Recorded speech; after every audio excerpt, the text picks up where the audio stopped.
Abuse is a form of control. That's really what it's based in. And control can manifest in so many different ways. Hello my friends, in today's video we're going to talk about 8 signs of a potential abuser. This is something that I really want you all to keep in mind. If you are entering into a new relationship, it can be really important to notice these signs, because if you enter into an abusive relationship, sometimes it can be really difficult to get out. So if you're in the early stages of your relationship and you think that you might be encountering some signs of abuse, then this video is definitely for you. And for anybody who's in a relationship who may be experiencing that as well, this I hope will be helpful. So if you're new here, my name is Wes. I make videos about mental health in relationships to help you live a happier, more fulfilled life. And I'm currently a graduate student training to become a therapist. So without further ado, let's dive into the 8 signs of a potential abuser. The first sign is disrespect. So disrespect is the soil in which contempt and abuse will grow. And the way that disrespect can manifest is in a few different things. So the first is disrespect towards former partners. Now, that doesn't mean that this person has to have a great relationship with every single partner that they've had in the past, but if they speak disrespectfully about their former partner, and if they talk down about their partner, if they say really mean and nasty things about that former partner, then you need to start thinking about, oh, is this person going to start doing the same thing to me, or start talking about me in this way to other people? Disrespect towards one person can mean that that person has a tendency towards that type of way of speaking about somebody, and that can translate into negative things in the future related to you as well. The other thing that I want you to think about here is whether or not they are doing this to you in front of other people. So is that person disrespecting you in front of other people? Are they putting you down? Or are they talking about, oh, I don't like the way you dress, or oh, you are such an idiot? These kinds of tiny little things are things that potential abusers will do that will eventually translate into a form of control over you, contempt, and condescension.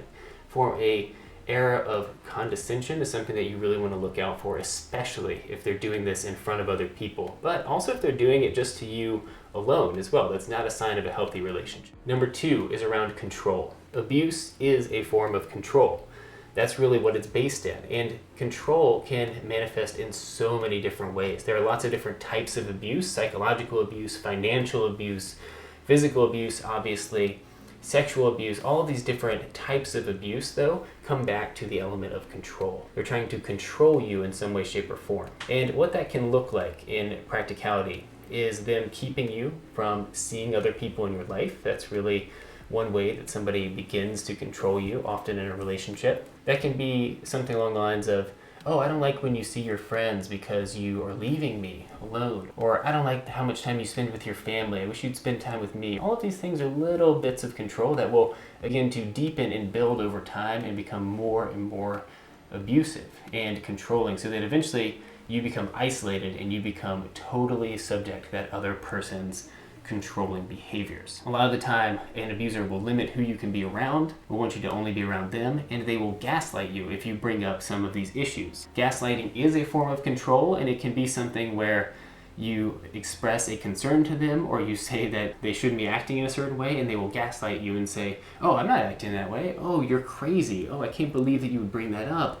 Like, what a ridiculous sounding statement. Watch out for these gaslighting behaviors, because again, they are another form of control. They are making you question your own sanity, and by doing that, you are, again, falling more into their trap of what they think you should be doing or saying. Number 3 is possessiveness. So possessiveness often masquerades as love. The abusive person will want you to be only with them. They'll be jealous whenever you hang out with another person, whether or not that person is an actual threat to them. They will be possessive of your time, of your energy, of your mental space. They will want to be around you constantly. They will be jealous to the extreme, and this will masquerade as them just saying, oh, I just love you so much. I just want to be around you constantly. Oh, I just love you so much. I don't want to share you with other people. That can become a sign of abuse. Remember, this is about control. Number 4 is blaming others. The abusive person does not take accountability for their actions. They do not recognize that they have a problem. In fact, all of their problems are blamed on other people. Often you, but sometimes it's an institution like the government or their job or their family members, but they never take accountability for their part in whatever there is. So watch out for this blaming behavior, this lack of accountability. That's a bad sign for relationships in general, but it can also be a sign that leads to abuse. Number 5 is self-centeredness. So self-centeredness is a sign that the person is not able to really change. They only think about themselves, they are not generous, they're not thinking about other people very much, and that really comes down to this focus on them and this idea that everyone else in their life should focus on them too. Again, it comes back to that possessiveness, that jealousy, that control, where everything should focus on them, not on you, not on other people. 5 is addiction or substance abuse. Now, obviously, not everyone who has addiction or substance abuse issues is an abuser. However, the fact of the matter remains that if you are with somebody who is an addict, who is drinking heavily, for example, who is going through some kind of substance abuse issue, there is more likelihood that they will be unable to control themselves, they may lash out, there may be abusive behavior there. So just watch out for that, and please find this person some help as much as you can. Remember, it's not always your responsibility to fix them or solve this issue for them. External people can help out with that. Number 7 is pressuring someone for sex. So a lot of guys do this, but it can go both ways.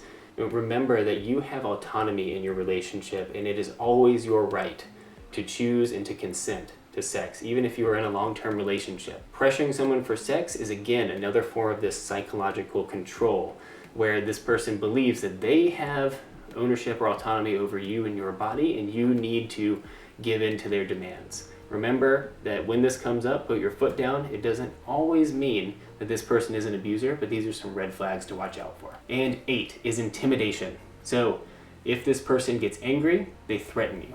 And that doesn't just mean threatening you with physical abuse, punching, hitting, etc.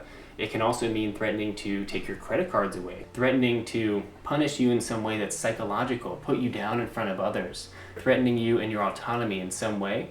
This inability to control their anger is part of the signs of abuse, and it's something that you should really watch out for. So, in summary, let's go through these again. Number 1 is disrespect. Number 2 is control.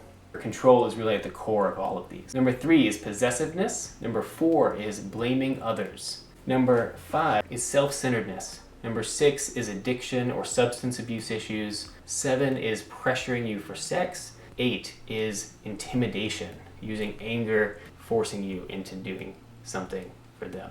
Remember, all of these elements come back to control. If you're looking for these red flags in a new partner, remember that if you identify some of them, it doesn't necessarily mean that that person is an abuser, but please do go get help. Bring in a friend, talk to other people in your life about this person, and be honest about the things that are coming up for them. When you're entering into a new relationship, we have chemicals in our mind that are very similar to addiction, where you are so happy, so elated, so joyful to be with this person that you overlook a lot of potential issues. And then all of a sudden you could wake up down the line and figure out that a lot of these red flags were present. So it's really important to be aware of them now when you're going into a new relationship and be able to work on them as much as you can. Thanks so much. If you like this video, please share it with someone else who might find it helpful. Please give me a thumbs up, really helps with the videos. And subscribe to my channel. I really appreciate it. I'll be making more content like this in the future. Thank you.